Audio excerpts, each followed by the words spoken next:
Welcome to the Education Corner, a podcast by Education Choices magazine.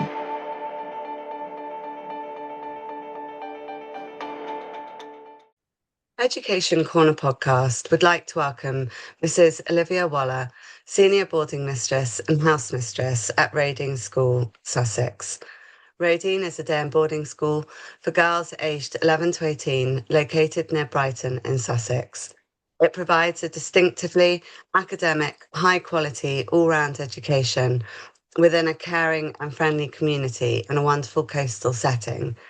Roedean aims to inspire and challenge every student to develop her strengths and passions, to seek the highest academic and personal standards for herself, and to develop a strong foundation for her future. It's such a pleasure to have you with us. Thank you very much. Thanks for having me. Firstly, could you tell us what drew you originally to your role at Roedean and to boarding specifically? Yes, of course.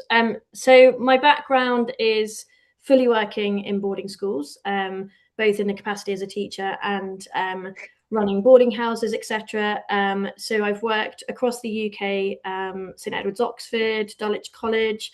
I grew up in Eton. My family are connected to boarding schools kind of globally and in the UK as well. So it's definitely something in the blood, and it's, you could say I'm sort of beautifully institutionalized.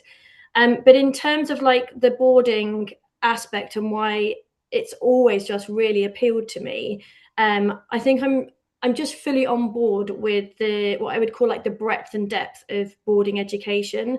So yes, what it offers academically is amazing, and yes, what the co-curricular element, because the days can be longer, the opportunities are therefore greater, so you can do all sorts when you're a boarder. But for me, the additional elements to that are the personal and social development. So as a boarder, it's the opportunities you have for that. It's the lifelong relationships that you can establish, both with staff and fellow boarders. And it's all of that, I think, that just builds a kind of profile of a boarder that means that the world just opens up to them. So I think it's a great trajectory in terms of how they then springboard into the world. And then in terms of Roedean specifically, for me, the school just captured me right from that kind of point of application to work here. It's got a really wonderfully unique history with its founding sisters, the Lawrence sisters. It's so rooted in that fight for women's education. And I love the fact that Roedean is still just seeks to provide excellence in that and still sees the need for that, for developing young, talented women that can find their place in the world, make a difference. I can only describe it as it's an exciting place to be, and it gets under your skin in all good ways. Could you tell us about the different boarding options you offer at Roedean? So we have the full range of boarding options. Most of our international boarders are full boarders, so they're here 7 nights a week for the full length of term. In addition to that, there's the weekly boarding offer, which is typically 5 nights a week. But the boarders who are weeklies most likely stay from Sunday night until Friday. Obviously, there's some flexibility within that as well. Then there's a kind of increasingly popular model, which is the flexi boarding model, which suits boarders who perhaps live at a distance that's just a little bit too much to manage commuting here every day. So they tend to stay 3 nights a week. And those 3 nights can be 3 nights of their choosing, as per their sort of schedule, really. For some boarders, it is quite a fixed thing. And for others, depending on what they're involved in co-curricular wise, they may kind of mess with those nights. And then we do have what we call ad hoc boarding as well. And I think nowadays, with so many parents perhaps having work commitments that cause them to travel, they are inclined to ask school if their daughter can board perhaps once a week, and that might last for a duration of time, say half a term or a term, or it might be ad hoc in the kind of truest sense, and it really is just a one-off stay for a night or two, sometimes to have the experience or sometimes just to support parents and their needs at any given point. So the full range, 4 different kind of levels. And what do you think then is unique about boarding at Roedean? So I think it comes down to quite a few things. Our facilities are just absolutely beautiful for the boarders. They really are.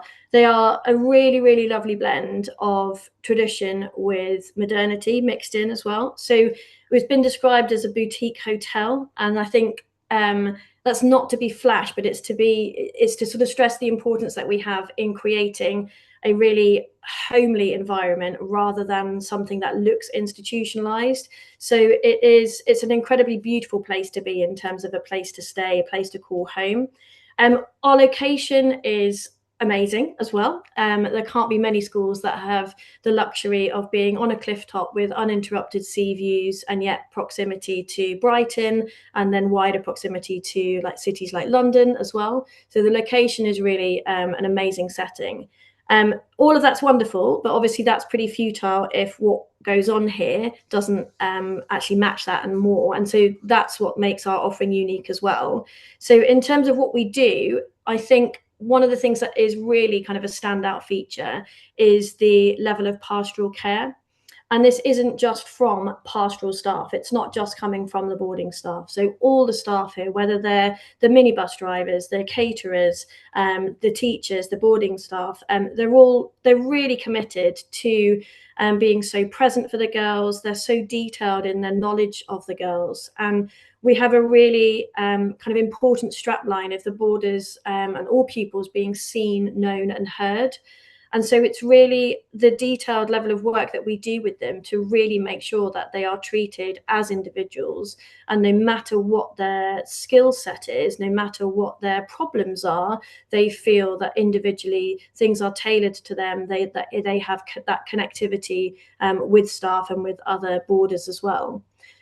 Another unique thing, as far as I'm concerned, is that there is no such thing as a Roedean girl. And that's really evident when you come here and you see them, whether it's in shows or you get to know them sort of in the classroom. There isn't a type. We're not in the business of kind of churning out, we're not a factory churning out a particular type of young person. And I think the fact that we are allowing girls to get to know themselves and to develop their unique self, and so they can then thrive with that, I think is a really unique offering as well. The boarders, I think, play a huge part in that too, and they really grow together, both as individuals, but in that kind of connectivity.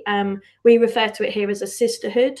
I guess very much kind of linking in with our past there with the Lawrence sisters, but that unique sisterhood that they develop over time and then they take with them when they leave Roedean, that to me is a real kind of standout feature as well, and it has great impact on them when they're here and then further impact on them, I think, as they head off into the world as well. At Roedean, you take pride in your unique sisterhood. I think you've kind of hinted at it already. Could you tell us more about this sisterhood, how it's nurtured and how it impacts the whole school community? So it's developed over time for each girl, and each girl, I think, will find their different path towards it. And I think it happens because of the sort of systems within systems. So part of your identity as a Roedean girl is your house allegiance, it's your year group, your sort of peer group. It's the fact that you will have big sisters here, not necessarily in the literal sense, but in terms of like who you are buddied up with, your kind of family unit within a house structure, your allegiance as a boarder, as well as maybe as a day girl, and then the breadth of sort of activity and involvement that's available for the girls.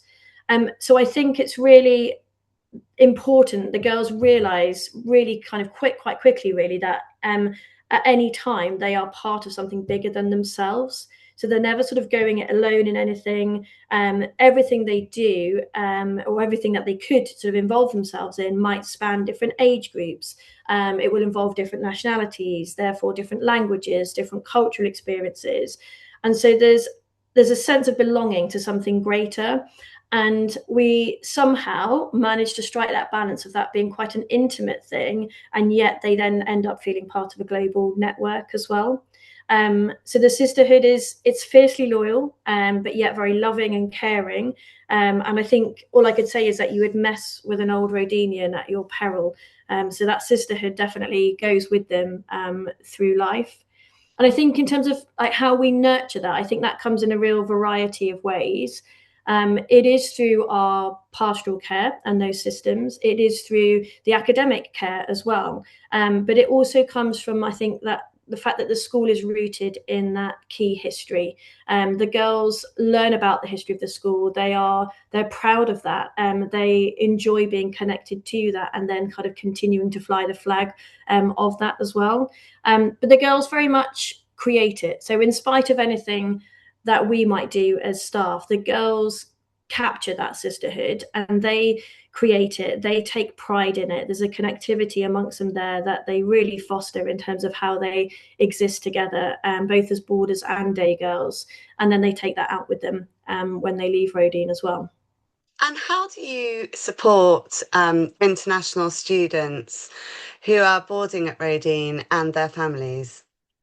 So right from the start, when a family is making inquiries with Roedean, the whole sort of onboarding process there's a real focus on a high level of communication, and again tailored to individual needs of that family. Every family is making a school decision, I guess, in quite a unique way, and they all have questions that are perhaps peculiar to them, based on the needs of their own daughter. And I think we try to be incredibly personalized with that. And it isn't just an admissions process. It's not just that department has to kind of hold the reins with that.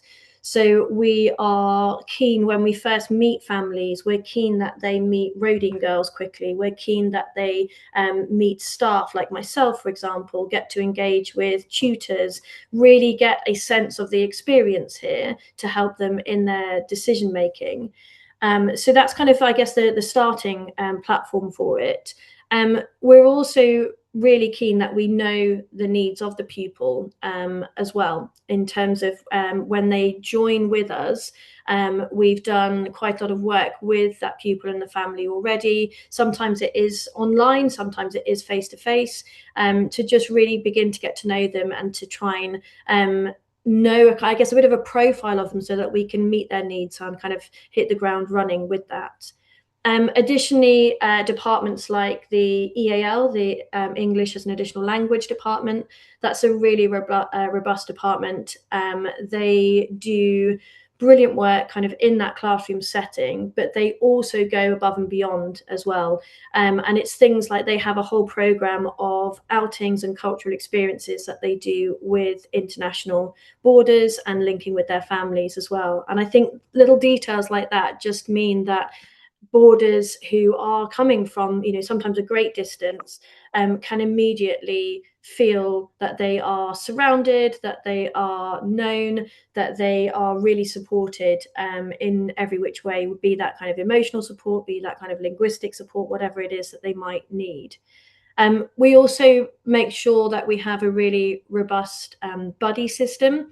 And that comes in a number of ways. It might be buddies in school. It might be being placed within a smaller kind of family vertical unit within each boarding house, and just making sure that that isn't something that kind of exists for that first week, but it's something that is seen through for a much, much longer induction period at the school. And then I think something else that we found to be really key in more recent years is making sure that our literature as a school, kind of both in print form and the kind of the virtual marketing as well, is available in a variety of language, so that we can really engage families and they don't feel like they have to have everything perhaps translated by an agent or kind of an intermediary. So again, it's just a little bit more personalized and a bit more direct with our communication. And you also offer a wide range of activities for boarders, including house activities, trips, and a very rich co-curricular programme. Could you tell us more about this and how you bring joy to the boarders and boarding staff at Roedean? Yeah, in a nutshell, that's incredibly hard. I couldn't even recall the number of activities. It's insane. There are something like 120 co-curricular options every week. So the timetabling for that, as you can imagine, is just incredible. And there really is something for everyone. So that's one side of things. So much of that as well is pupil-led initiatives, which is brilliant to think that there's that much creativity amongst them. Our location is incredible in terms of how it allows us to run all sorts of activities for the boarders beyond the kind of the timetable and the co-curricular setup as well. So the fact that we are seaside, the fact that we are on the cusp of Brighton, we're set in a national park, we are easily accessible for London and all that brings academically and culturally as well. So there's everything really that the girls could want to do. Because pupil voice is strong in this area as well. The girls are really encouraged to speak into those programs. And so it really does mean that we can, I guess, stay up to the minute in their lives as well and tailor those programs to their current interests and likes and the things that they want to explore. And so on any given week, you might have girls involved with developing skills in animal husbandry. We have girls currently who are into puppetry and musical theatre, but then there's the extreme sports activities as well, land yachting, all sorts of things like that. So the joy comes really for the pupils when they participate. So when they lead events, they lead initiatives, they come with ideas, but then they're willing to get stuck in as well. And I think it just means that they can find a love of something. It doesn't matter how niche it is. But I think that just that spirit here of please have a go, please try whatever you would like to try, see what you think of it. And then when you see the joy that they get from that, whether it's the joy of just participation or whether it's the joy of actually kind of project managing something and seeing it through, sharing that love of it then with other pupils as well.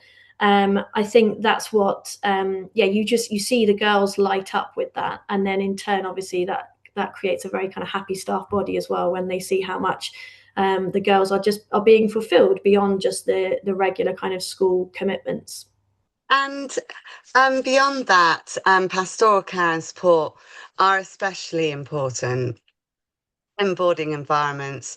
And your school website describes every girl is known as an individual with her well-being, personal growth and academic success given equal priority.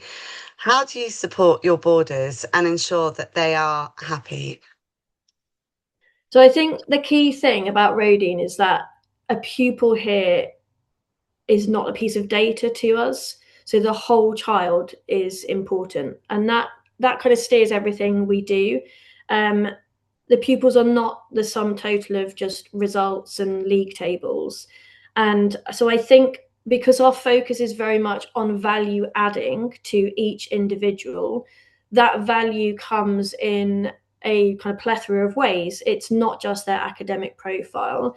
And although that's really important, as it should be, because we are a school, we are in the business of providing them with a first-class education, but the kind of, I guess, the real fruit of what we do is not just seeing those headlines. It's not just the Ivy League and the Oxbridge applicants and the Russell Group uni places. And instead, it's on the inside. We know all those individual stories. We know the things that maybe don't make the headlines in quite the same way, but the things that are way more headline for us as staff here and for pupils and their families. And that's that there's a real commitment to making sure that every individual has succeeded. And success looks different for everybody. And I think it goes back to what I said about there being no such thing as a Roedean girl, because we're not churning out just a certain level of academic profile or a certain type of person. It does mean that there's huge variety in what the girls achieve. And girls, they absolutely have different strengths. And I think just there's an ability here to harness that and to really help girls develop in those key passions and key skills and strengths, but also to value add in all the kind of other ways as well. So just to help them really succeed in whatever that academic discipline might be, or whatever that co-curricular aspect might be. And I think because boarding really allows for that elevated focus on personal growth as well, it just means as well that we have more opportunity with boarders to really kind of, I guess, cultivate that in them so that they then do feel so seen and so heard. And I think if they know that they then have a voice, the successes kind of come through that interaction, that relationship with the girls. So I think it is very much a joined up process there from all staff involved, but it is just very much seeing every pupil as a whole child rather than just their academic story. And alongside wellbeing, academic success is a key part of the school and boarding life. And Roedean pupils do achieve excellent academic results. How do you ensure boarders are successful in all aspects of school life? So when you're a boarder, you immediately have just an incredible access to resources, whether that's people resources, the staff, or whether that's resources in terms of facilities. And I think because the day in some ways is never ending, the girls can make as much of it as they wish, and there are so many structures in place and kind of support networks that can just allow the girls to go from strength to strength with their endeavours. So it's things like having resident academic tutors. It's putting on things like boarding academic lectures in the evening, which are sometimes led by the girls themselves as well. It is making sure they're a part of things, whether it's the house team events, whether it's performing arts, having a go on stage, even if they never ever thought that that's something that they would do. So I think it is making sure that there's the opportunity and then the people around them to support them in all of those endeavours. And things don't always go to plan. And I think that's a really key feature of being a boarder as well, is that because they are with us 24/7, we will see the ups, but we'll also see the downs. They're not hiding those aspects of their life from us.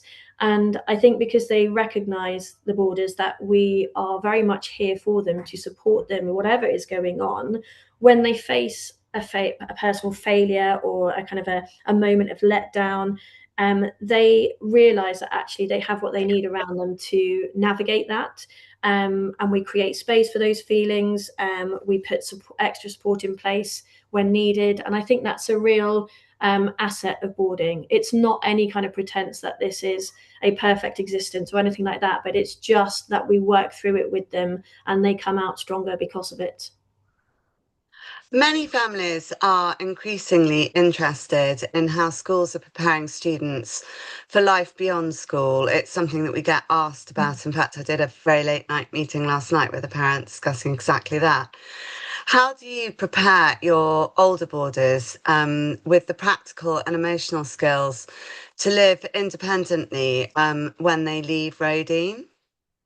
So we have a fantastic futures department here. The programme is really tailored to each individual. We're blessed with some really dedicated, knowledgeable staff who work one-to-one with the girls on their next steps. And whilst that is, I guess, heavily focused on their academic next steps, it is so varied, and it could be that it's preparing them for early entry. It could be that it's preparing them for scholarships to the US. It could be that it's preparing them for professional performing arts courses, whatever it might be. That it's such a range. So the Futures programme, that we very much want them to feel really well held and supported with those choices. But then when it comes to kind of some of the practical steps as well, I think being a boarder, you can't help but develop practical skills. There's a lot of independence when you're a boarder, which obviously increases as you get into kind of older years. We run life skills courses for the sixth formers in boarding. That ranges from kind of coaching through key areas of life like finances, to developing your inner Marie Kondo, and, you know, how to kind of live your life in a way that is going to kind of, I guess, reduce stress, etc. All of those sorts of things, those life skills, are built on a foundation that's there right from kind of year 7 upwards. And we have a program here called Triple H, which stands for Heart, Head and Hands. And there are lots of different elements to it, but it's an exploratory course as the girls kind of go through the first few years of school here. An element of their education that is very much there to develop them in pragmatic skills. And it could be things like cookery, it could be things like project management, sign language, etc. So that's kind of like, I guess, the practical side of things. In terms of, you know, how do we prepare girls to be emotionally resilient, emotionally ready for the world beyond Roedean? Again, so much of that, I think, is gained by being a boarder, that you learn to live alongside people, you learn to navigate the difficulties that come with that. You learn to build resilience. You're living away from home. You overcome emotional kind of highs and lows that come with that, in terms of when it is your second home, but you're missing family, you're missing perhaps the security of your parents, etc. So I think the fact that the girls are encouraged to and given every opportunity to develop really key, long-lasting relationships with their peers, but also with other adults in their life, I think that really just helps them to know themselves well and still have curiosity about the world out there, but just feel really held and emotionally quite stable in their experience here. So we really want to send them out believing that they have a voice and can make a difference. I think it's really, really important to every Roedean girl that actually they have agency in the world, and that they go out from here believing that they should take up space in that world. And finally, what are your hopes and plans looking into the future? It's obviously been a very different time since VAT. There's obviously been a lot of stress and strain on many schools. But how do you see the future for boarding at Roedean? So our aim is never to be static with it. Our boarding is excellent, but it can only remain as excellent if we keep moving forwards as well. So that's in our initiatives, that's in our level of commitment, it is in our connection with how, like, the senior leadership team, how we focus everybody from kind of graduate staff upwards, how we work together to really strive to be innovative and to want to keep on providing an excellent boarding experience. So that means there's a continued focus on it being homely, on it being emotionally secure for the girls, on it being academically and co-curricularly excellent. We will continue to build this sisterhood, this kind of unique setting that we have. We've got a continued commitment to maintaining excellent facilities and developing those as well in the future. And I think there's also, despite what is going on that is out of everybody's control with the VAT, etc., we have a commitment to growth here. We have capacity for our boarding numbers to increase, and that is our aspiration and our hope for the future as well. And so we have to make sure that our offering continues to be second to none. And I think as long as we really commit to, I guess, staying true to our ethos, which is born out of that inspiring history, but it's also very much with feet firmly planted in the future as well, and that engagement with the modern world around us. I think as long as we keep, sort of fiercely with that, we really hope for a bright future still. Well, it sounds absolutely amazing, and I'm very keen to come and see everything in action for myself. Thank you so much for your time. Thank you very much.